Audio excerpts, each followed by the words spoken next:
Good morning and welcome to the Chamber Business Report. I'm John Phillips, president of the Palm Coast Flagler Chamber of Commerce. I'm joined today by my co-host, Kelsey Lombard. Good morning, Kelsey. Hi, good morning, everyone. And we are thrilled to have a special guest today from Bank of America. We would like to welcome Kelly Chapman to the program. Kelly, good morning. Welcome. Good morning, guys. Thank you for having me. Yeah, the Chamber Business Report is brought to you by great sponsors like Klein Construction, building the future of Flagler County for the past 30 years.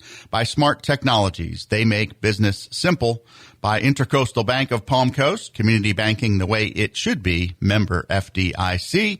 And also by Katz & Green, Flagler County's personal injury attorneys since 1996. Again, our guest is Kelly Chapman with Bank of America. And Kelly, let's start off with the 30,000 foot view and just maybe tell us about your role at Bank of America and how long you've been with that organization. And then we'll get into some of the other nonprofits and great community things that you do and Bank of America does. But we'll start off with the big picture things. Perfect. I appreciate it. And thank you again for having me. I'm really excited to be here. So my role at Bank of America, I have been with the company for 18 years.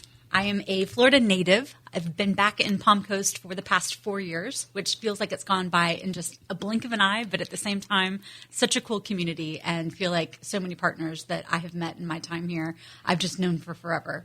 Yourself included. I really appreciate you. All of the awesome work you guys are doing with the Chamber. It really is incredible. So within Bank of America, my role as Senior Vice President and Program Management Executive, I am tasked with the honor of supporting our nonprofit partnerships, very much focused on our affordable products. So I have the ability to work with our community builders, look for opportunities of how can we reinforce Bank of America's commitment to building successful communities through that economic empowerment. So we've got multiple priorities. They're all linked to the responsible growth strategy that we have. So when we think about delivering for our clients, our shareholders, our teammates, it's all centered on delivering the ability to improve financial lives. That's really ultimately what it kind of all boils down to. Mm-hmm. So when we think about economic empowerment, that is, the basic needs of individuals. When someone is stable, you're able to then focus on mentoring programs, on skill building, in creating that economic empowerment through their job, maybe their business where they're employing others. How do we solve food insecurity? How do we deliver on affordable housing? That reinvestment into the neighborhood creates that solid bond where those neighborhoods are then more successful. Exactly. So there's better money habits, education, content. I'm a champion and a coach for that. There's a lot of different ways in which that responsible growth strategy is supported in the local community. It's really interesting in the introduction there. We to get to know you and get to know Bank of America, we talked very little about finance and more about community impact because that's clearly what you're doing. But what drew you to the financial services industry and maybe to Bank of America specifically? Because this role that you're in today probably wasn't the initial role you started with Bank of America. It wasn't, and it's been a really rewarding journey. In the very beginning, I started. Grassroots level. It was in Jacksonville, Florida. I was finishing my college degree program and had the opportunity to join the organization in a time where they were going through multiple different legacy transitions. They had acquired Countrywide. There was a lot of change and a lot of development as they were really rebuilding and echoing and kind of bringing everyone into the family of what the priorities were. And homeownership was one of those that really stood out at that time. When you think about kind of the housing crisis and where we were at that time, there was a lot of change and a lot of economic growth at the same time. And in the different roles that I've had at the bank, I mentioned I kind of started at the grassroots level. So I was supporting our contact centers in our Jacksonville campus that were very large. That evolved to an operations management role and a promotion out to Texas. We loved our time out there. We were, I think it was maybe a little over 10 years that we were in the Plano, Texas market. And had various roles in operations management, operational leadership, and business support. And I got to understand how we can show up for our clients when you think about what sustainable and successful homeownership looks like. So it's not just, let's get you in a home today. It's how can we put you in a financial position where your life is actually improving, where you're going to be successful in this home.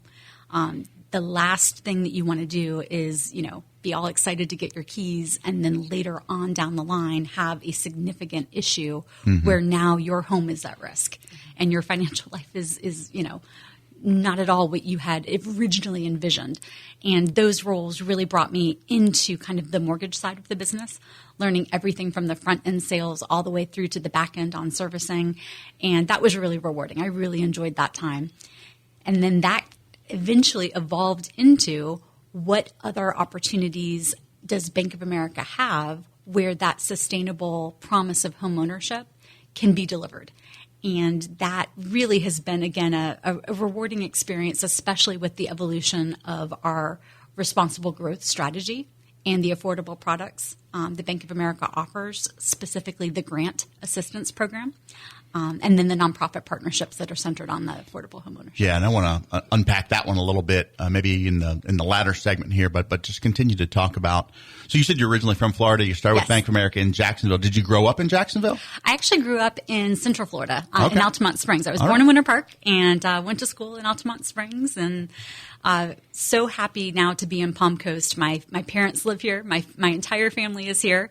So yeah, we are longtime Floridians and moved to Jacksonville for college and then got started with the bank. I think we talked about this at some point. High school in Lyman? Yes. I was a Greyhound. Lyman Greyhounds? Go Hounds. Go Hounds. Right. Yep. Well, it's great to obviously, start off in Central Florida, make it up to Jacksonville, then out to Texas for a bit, now back here to Palm Coast. So you're kind of in the middle of Central Florida to Jacksonville, in the middle of the region here. But ultimately, it's clear that your passion is about community support and helping folks. And really, most of it comes down to home ownership, which is there's a lot more to it, the food insecurity and other products. And we'll talk about that as well because Bank of America is such a wonderful community partner.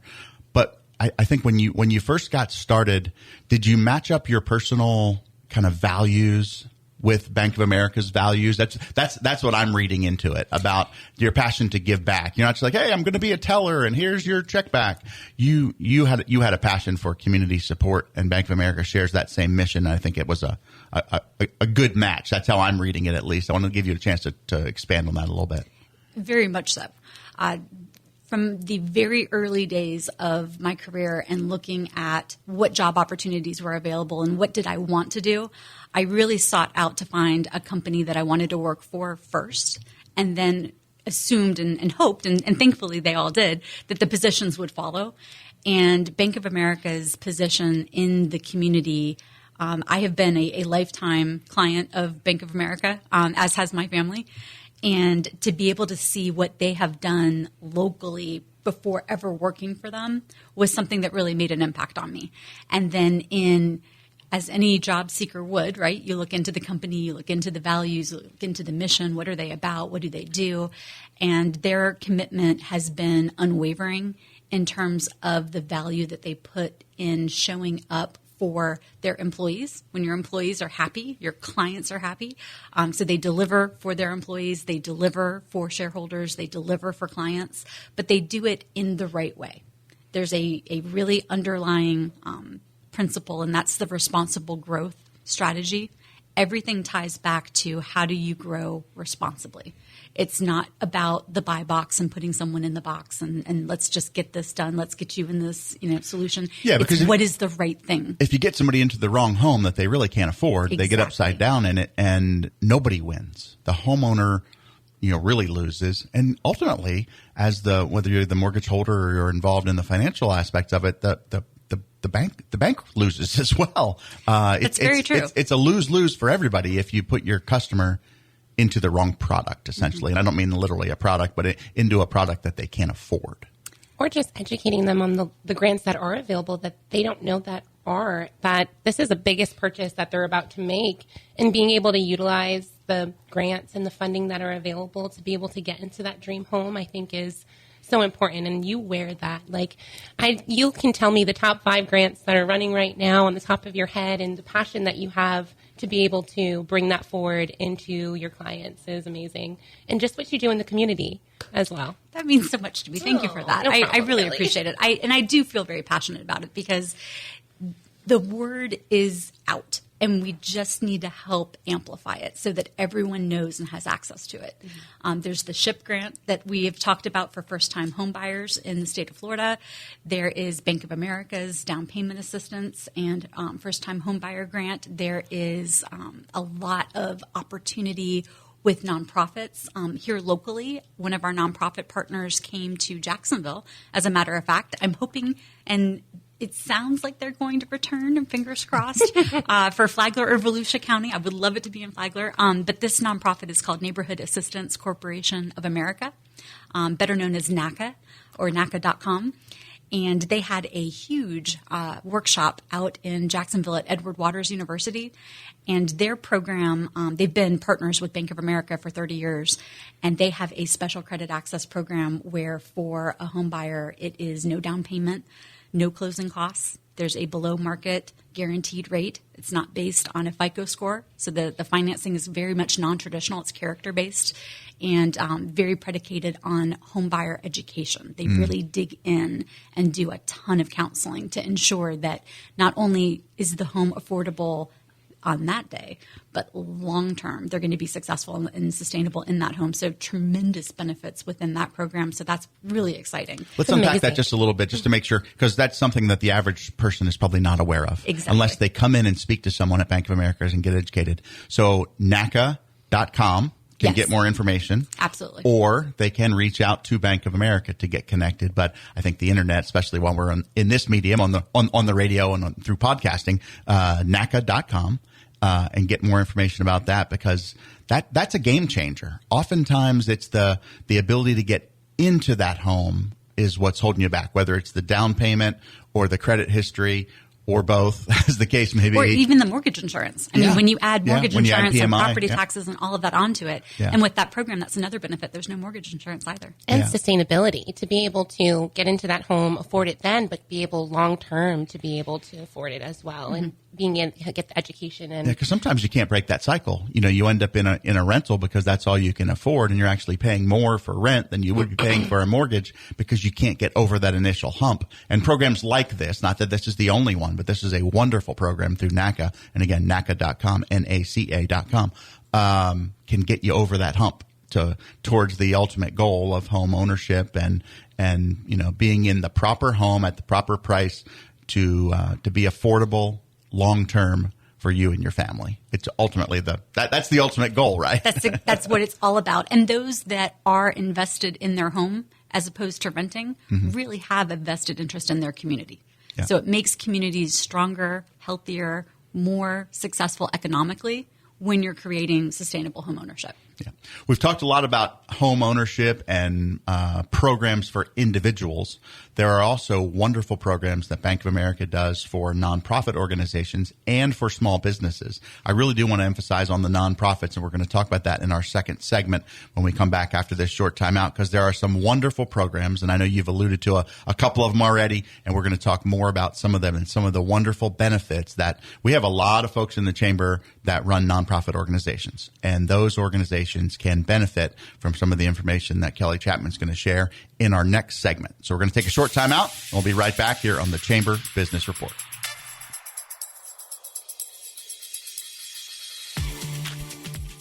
Back in the old days, thieves would break into your business through a door or window. Today, hackers break into your business and home in ways you never thought of. Your printer, security cameras, scanners, thermostats, remote workers, and their devices. We're Smart Technologies. We know how to identify and secure your entire network, not just your computers. If you would like a free cybersecurity assessment, give us a call today. Smart Technologies. Call us, 252-2292. Be local, buy local from local companies and members of the Flagler Home Builders Association. Hi folks, this is Bill Gallagher with SolarFit. Just a note to the wise, beware of unlicensed contractors knocking on your door. SolarFit has been installing solar systems in our community since 1975. We won't knock on your door, so give us a call at 445-7606, 445-7606. The Flagler Home Builders Association, building a better community for you. When I was 12 years old, I had an accident. My mother called Cats and Green. Now here I am again. I was in the car sitting at a red light and I was rear-ended from behind. And boy, was I hurt. So I called Jeff Green. He really worked hard for me and I was extremely happy with the result. If anybody ever asks, I recommend Jeff Green. I'm Jeff Green. And I'm Paul Katz. We've been Flagler County's personal injury lawyers since 1988. Our office, our only office, is in Palm Coast. Your results may differ. Thank you, Cats and Green. In a world where personal service and people who really care about you can be lost, we want you to know we are different. We love engaging with our clients. That's just how we've been since 2008. Your milestones in life and business are our milestones, and we are with you every step of the way. We can do everything that big banks do, but we add the community banking touch. If you're already one of our clients, thank you. And if not, we would love to be your locally owned community bank. I'm Laura Gilveri. Welcome to Intracoastal Bank, member FDIC.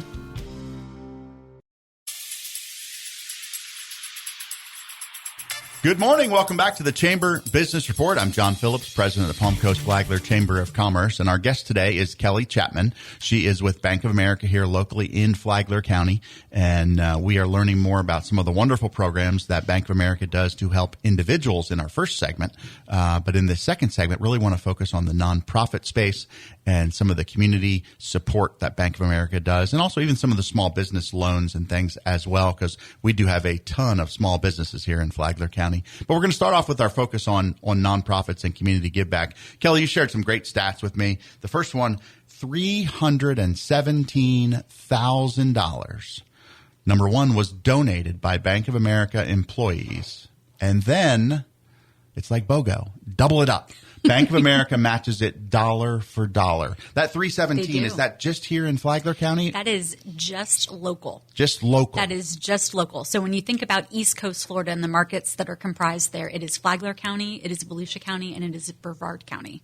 So all of the Bank of America employees in those areas donated to nonprofits, and Bank of America matches the employee donations. Dollar for dollar. It's a wonderful, sometimes they say put your money where your mouth is, right? Bank of America says we're great community supporters, and they just put their money right behind that with, again, $317,000.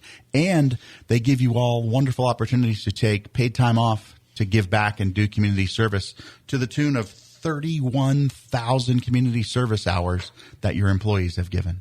It's so proud to be in a company where those opportunities are given and that the employees are invested in taking advantage of them. Absolutely. So to have a nonprofit that you personally support and give back to, for me, there are several here in Flagler County. And it is such a pleasure to be able to have that time dedicated to go out and give back and pour into those organizations that are doing such great work. And the nice thing is they Bank of America offers their employees the opportunity to choose what's most important to them. It might be the United Way. That is one of the organizations that you all support. It could be the Cancer Society. It could be Vincent's Clubhouse. It could be Habitat for Humanity. There's so many Junior Achievement. They support their employees who support the other organizations. Essentially, they don't say, "Hey, go support this group," because we're behind them. They say, "Go support anyone, and we're with you. We'll go hand in hand with you and give you time to go and do that, to give back in our community and ultimately make this place a better place for us all to live, work, and play." Yep. And Bank of America stands behind it. So community and passion driven, I think. And I think when you drive with your passion, it gives so much more in the end because you're passionate about it and you're giving back to the community. Yeah. And I think that's important. You mentioned some of the core missions that Bank of America supports. I know affordable housing is one. We've talked about that a little bit. Food insecurity is another one. Are there other specific things that aren't tied to an organization necessarily, but to causes that Bank of America is passionate about? Absolutely. And economic empowerment really is the one that underscores all of them. So how do we create those economic opportunities? And when you think about our entrepreneurs, anyone that wants to start a business, anyone that wants to build a professional skill, have access to financial education, Bank of America offers a lot of support in those spaces. Better Money Habits is a really great example of that. We partnered with the Khan Academy. And you can work with Bank of America, a champion, someone that is a better money habits coach to deliver that content. It ranges everything from beginning personal finances all the way through how to develop and sustain your small business or your nonprofit.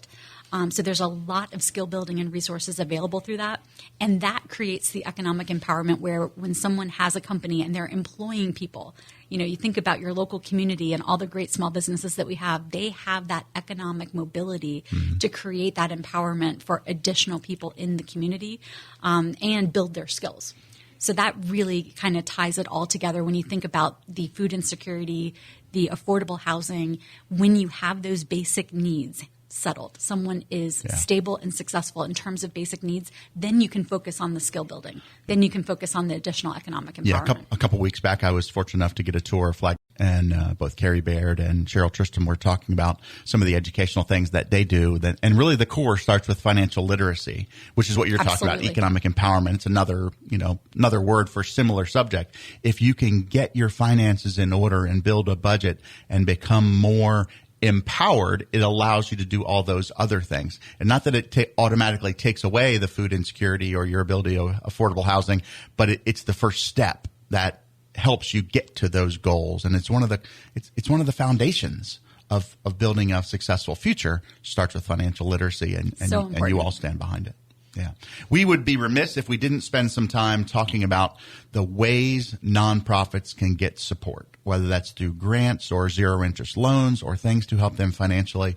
You have used the term CDFI, Community Development Financial Institutions. And I want to give you a chance to talk about that and some of the partnerships and ways that our nonprofits, because we have a lot here in Flagler County, can get assistance and work with Bank of America to help support their own mission, which ultimately supports our community. Absolutely. And I appreciate the question. It's probably the top question that I get asked in the community. And if you go to about.bankofamerica.com and then look for resources, you'll find a wealth of information. So again, about.bankofamerica.com and then go to resources.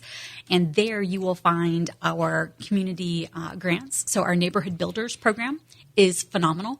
It is a grant program that affords that economic opportunity for nonprofits that are looking to do exactly that.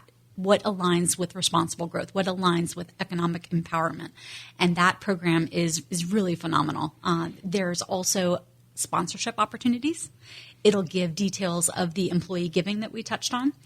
And you can find access to our CDFI resource library. And there it will list all CDFIs, again, Community Development Financial Institution. And those are partners with Bank of America, in addition to all the CDFIs that exist. So our library has all of them. And you can find a CDFI that aligns to your mission. So if there is someone that really shares that affinity, that if you are passionate about food insecurity, if you're passionate about affordable home ownership, if you're passionate about, developing a business, whatever that looks like, chances are there is someone who shares that same passion.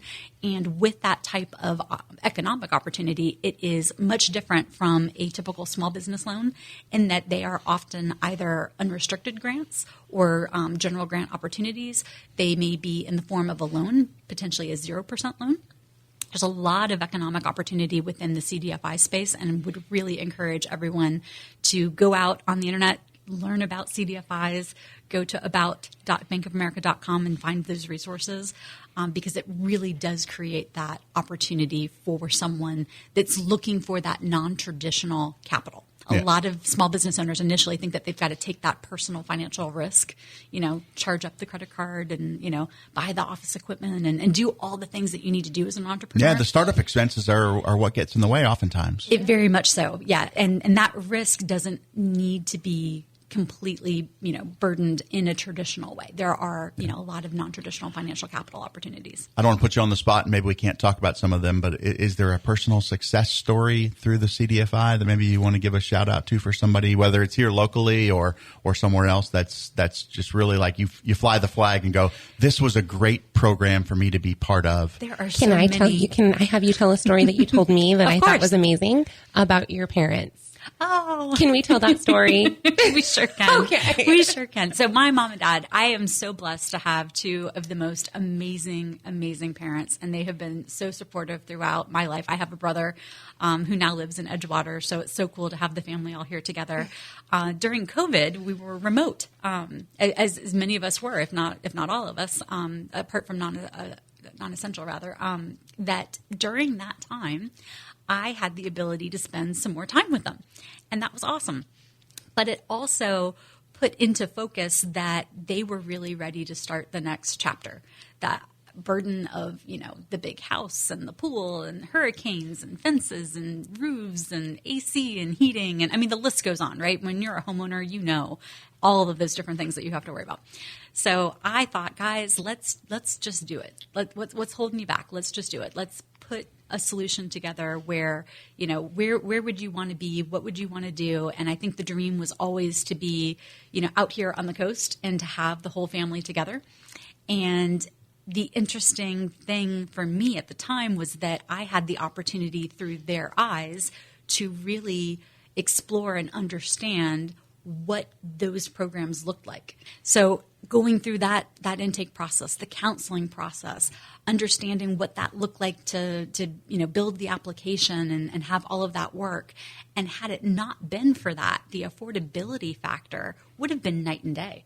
It's just amazing how that could come together and so quickly. That was the other thing. If you put in the time, people always ask, what's the catch? The catch is you just put in that time. You put in the time to gain all of the education, to put in the work in terms of the documentation, the time with the counselor, reviewing what a prescribed action plan looks like for qualification, and doing those non-traditional steps. It really afforded such tremendous opportunity. And every day, I'll give my dad a shout out. I love getting the texts every night. He'll take a picture of the most gorgeous sunset in Palm Coast right along the canal. And I just look forward to seeing those every night. It just makes my heart smile to see them so happy and successful here. It's wonderful that you got to experience it firsthand. It's not just a product you sell. Because it's really not a Bank of America product at all. No, but it's not something you advocate for. But I don't do it. You lived it firsthand and through your family. So if you are in the home ownership market, NACA.com, NACA.com. There's great resources there. If you are a nonprofit looking for financial assistance, you can go to about.bankofamerica.com. About.bankofamerica.com, and then look for resources. Those are two great ways for nonprofits or for home ownership. And there's many, many more. So you'd have to find Kelly Chapman and just ask her about more of those things. But those are two of the great resources. Kelly, really appreciate your time today. It was wonderful to learn more about you and about Bank of America and all the wonderful things they do to help support our community. So thank you for being part of the Chamber of Business Report. I appreciate it. Thank you both very much. That'll wrap up our show for today. It is a wonderful Saturday here in Flagler County and Palm Coast. Enjoy the rest of it. Thanks for being with us today on the Chamber Business Report. Happy Saturday.